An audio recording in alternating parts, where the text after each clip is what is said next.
share my Great. screen so I can open up my PowerPoint as well. Let's see here. How do I?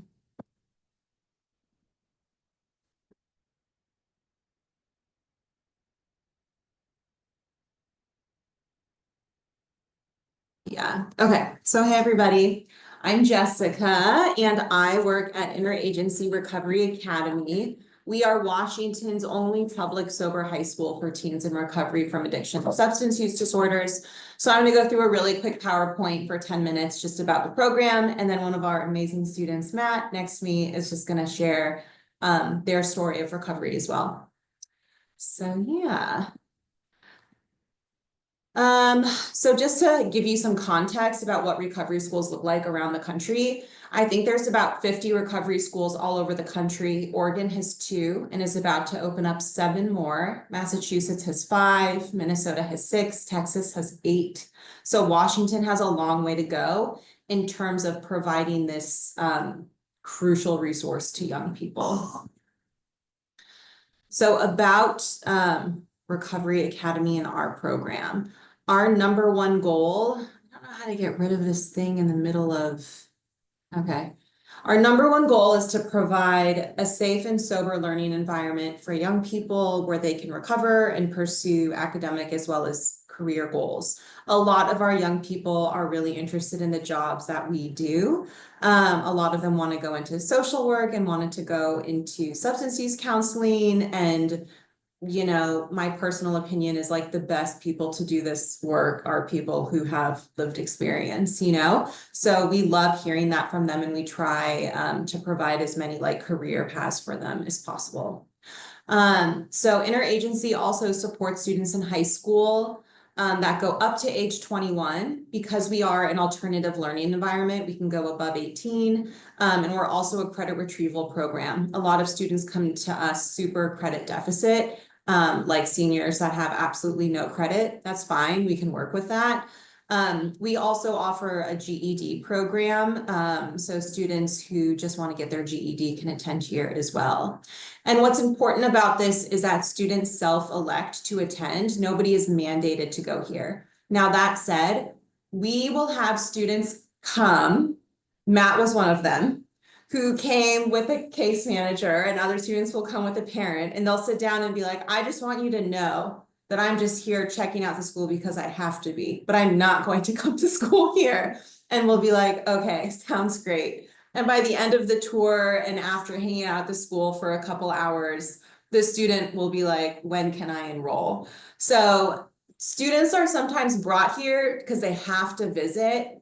But like if a student's parent said, I want my kid to go to school here, and a student sat on that couch at the end of the visit and said, I don't really want to be here, we would be like, sorry, you can't come here. So every student who's here wants to be here, wants to be sober, and wants to be in recovery.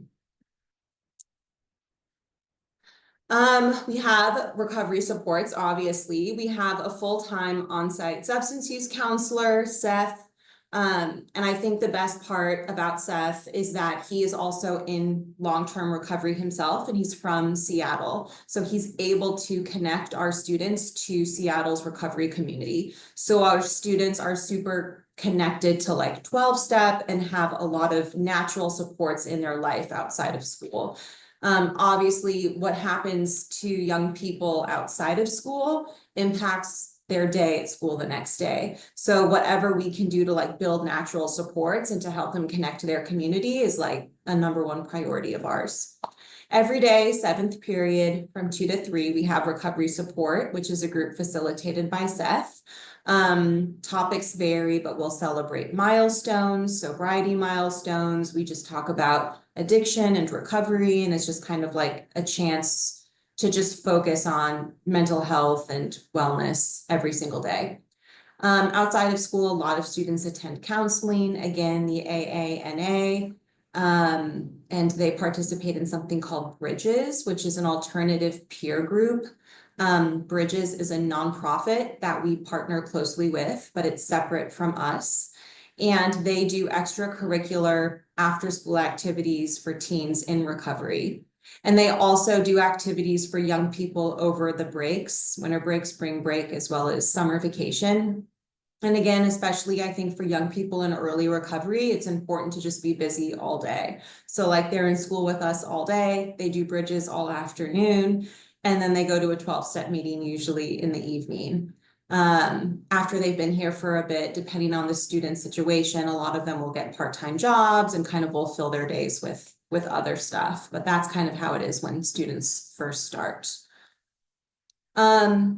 We are an abstinence-focused program, but we implement harm reduction practices. So like if a student relapses, they're not kicked out. We handle them on a case-by-case basis. As long as the goal is to return to sobriety, we work with them to create a student support plan and get them back on track.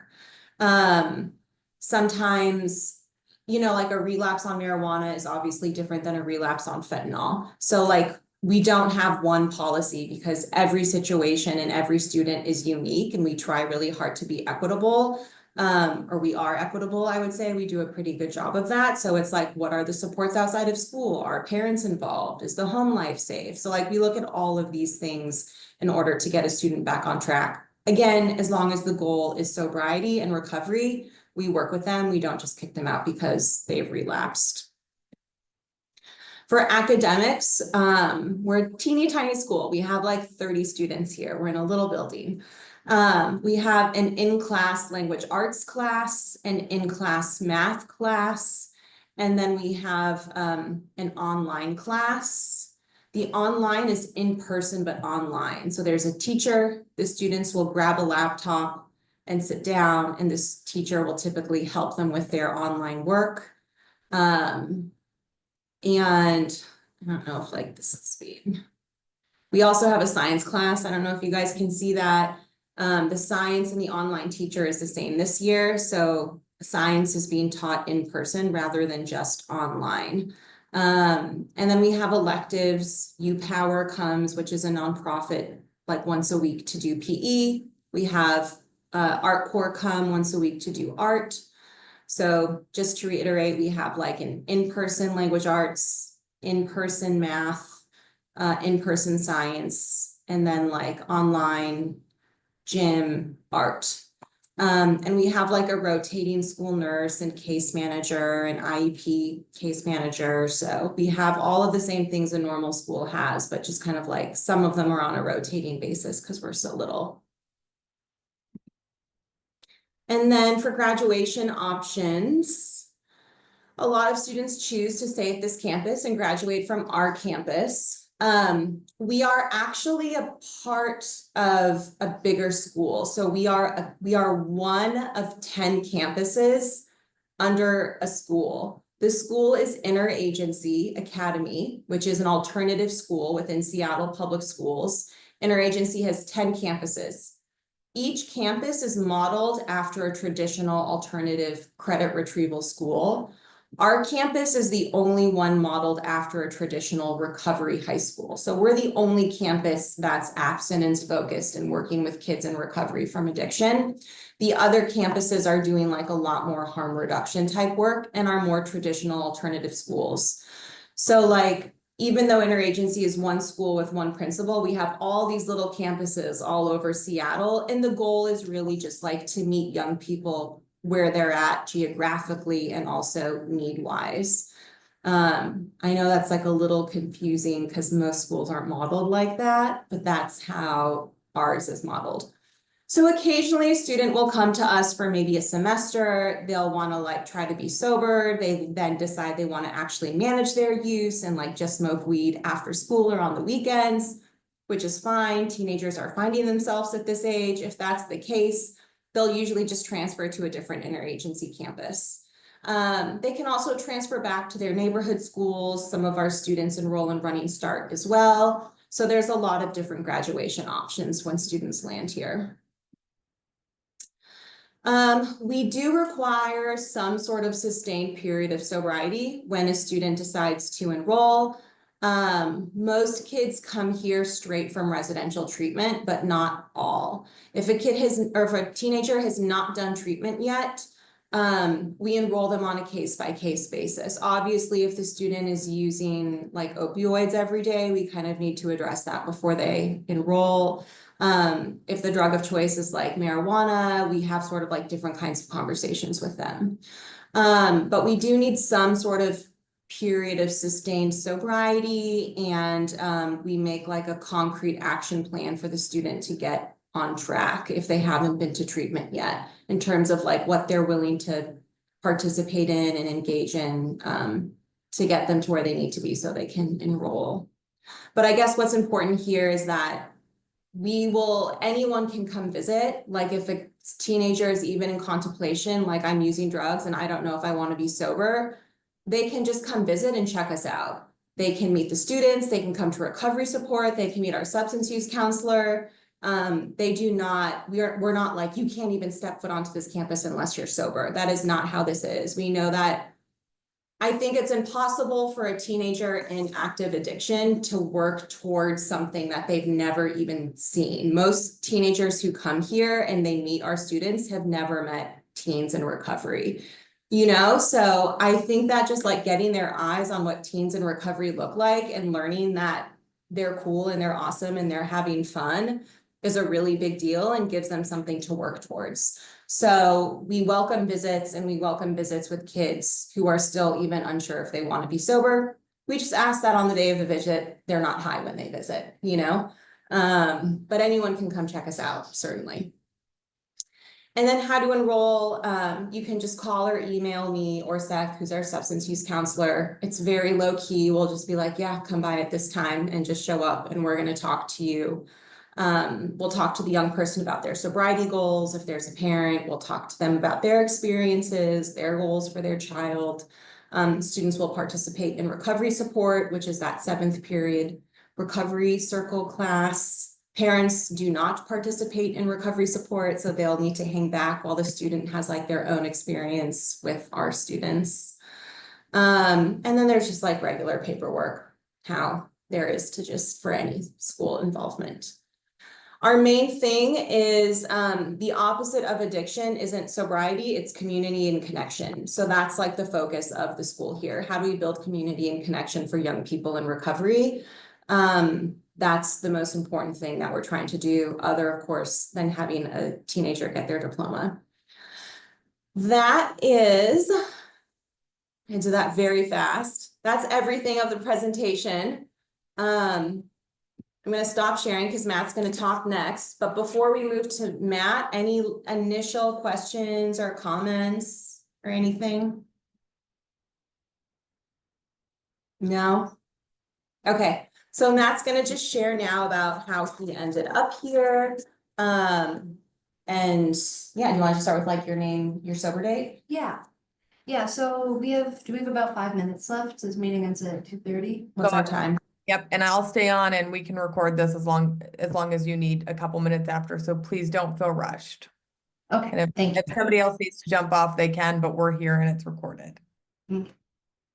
So my name's Matt. I'm a student at the Recovery High School. My sober date is July 4th, 2023. So I got a year this summer. Yeah, I came to this school last December, unwillingly. I'd been in recovery for, almost 2 years at that point, or 1 year, something like that. I'm sorry. I'm very tired, but I've been in recovery for a decent amount of time. And I guess the reason it is so hard to keep track is I wasn't sober for most of the time. I've been going to meetings. I've been in therapy in and out. But I wanted to quit one specific substance, and that was alcohol, but I didn't want to quit a variety of other things. So I did eventually get sober that July, and I guess I'll talk a little bit about how I ended up at this school and the place that brought me to this school in the first place. So I was born and raised in rural Wisconsin. Both of my parents have struggled with substance use in one way or another. I can't diagnose them, but it's affected me significantly. And one of them was very abusive. And so when I was about 16 years old, a little over a year ago, I left Wisconsin. I took a train out to Seattle. I don't have any family out here or really any support. I mean, I do now. I have a wonderful chosen family that I've gotten connected with through this school. But at that time, I didn't know anyone. And I mean, usually at this point, I talk a little bit about my experiences, like the things that like homelessness brings you, like trafficking and other forms of just like poverty and stuff like that. But I think it's more important to talk about like how I got to this school because that's what we're focusing on. So yeah, I after being in Seattle for a couple of months, I ended up in a shelter called Youth Care, one of their youth shelters. And I I mean, I should also preface this with I'd been using since I was about 10. I'd been like introduced to substances before then, but that's when it like became like I guess what you could call problematic. And also since around that age, I'd been homeless on and off, couch surfing. I was kicked out of my house pretty regularly. And so when I got to Seattle, it was definitely more jarring to be in a shelter than it was to be sleeping outside. Um, I I think the one highlight of being in youth care was finding this school. I dropped out of school when I was 13 because of my addiction. And to stay there, it was a requirement to re-enroll. So my case manager brought me to the recovery high school. I thought I knew better than everyone. I had no interest in it. I didn't think it'd help me whatsoever. And I also wanted to continue living my life in a way that kind of looked a lot like it had during active addiction. I didn't think I'd be really capable of doing anything else. But I did end up going to the school and I met really good people. I found just really amazing support. Like I could not imagine a better staff. Even though it's like rotated this year, we've got some new teachers who are doing a great job. And people here are really passionate, like they really are. Even folks who, when they first started coming here, it didn't really seem like they had much of a plan to stay sober. They have, like somebody I know just got 6 months that I'm just so proud of him, just things like that. And yeah, so I guess since we're talking about housing, I did end up leaving youth care after about 6 months. Why? Why? Why? So um it was a really difficult environment to stay sober in. I would not consider it very healthy for a person to experience a kind of trauma that a lot of unhoused youth do. Um, in my opinion, staff weren't trained all that well. And it was hard being in recovery because there's a mix of people who, we talked about this a little bit earlier, who had come straight from inpatient treatment into the shelter. And then a lot of people who were also using and selling drugs and didn't have any plan to stop. And they were trying to teach a lot of us life skills while we were living there. But they weren't very conducive to people who'd had the kind of experiences that we had. It just, a lot of it seemed very punishment based. We had a point system that was really strict and hard to adhere to. So these sort of things, I mean, I could go on and on and on. They pushed a lot of people out. I can't even say that a lot of people necessarily left because they wanted to, but because they needed to. Like the program that I was in, from my perspective, it was so difficult for some of us to live there that people would rather sleep on the street in the middle of the winter than continue to live there. And especially for people who are in recovery, it was really difficult. So I ended up leaving that spring and I stayed with friends for about a month before I got into an Oxford house, which is a form of sober living. It's like supposed to be more democratic. We don't have a house like manager. We work together to try and stay sober, try and, all that. And just real quick to jump in, just so everybody knows, Matt is still 17. So Matt's in an Oxford home at 17. Luckily, Matt was able to get permission from a parent back home to have them live in the Oxford home. It's very unusual to be in an Oxford home under 17, but as everyone on here knows, there are 0 sober houses for adolescents in recovery in the state of Washington. So that's the only option. Yeah. So with my experience in sober living, being 17, I honestly, some of the things that I kind of resented when living in youth care have carried over to living in Oxford. I do think it is a really great program for a lot of people, but specifically for younger people. I mean, when I came there, I didn't know what a lint trap was. I was putting like dish soap in the dishwasher. I didn't know any of it, right? And since most of the people I lived with were at least 10 years older than me, they didn't completely understand like these things that they thought were so basic just to living life. I didn't know yet because I mean, I never had to live like that before. I knew how to survive, but I didn't know how to live like, I guess what a lot of people call a normal person. And that made things really difficult because in Oxford, when you don't know these things, when you mess up, you get fines. So, for example, something like not changing a lip trap would be $50. And I was unemployed for a long time. I mean, a long time to me. I got a job in August. And I think I think some of the great things about Oxford is it does give a really good community and it does like have the kind of structure that you need when you like move out. But it is also really hard for young people because there's there's a lot of pressure, there's a lot of requirements, and for people who are coming from like the experience of being unhoused, there is always that kind of thing looming over your head of like, if I make a mistake here, I could leave again, I could be kicked out.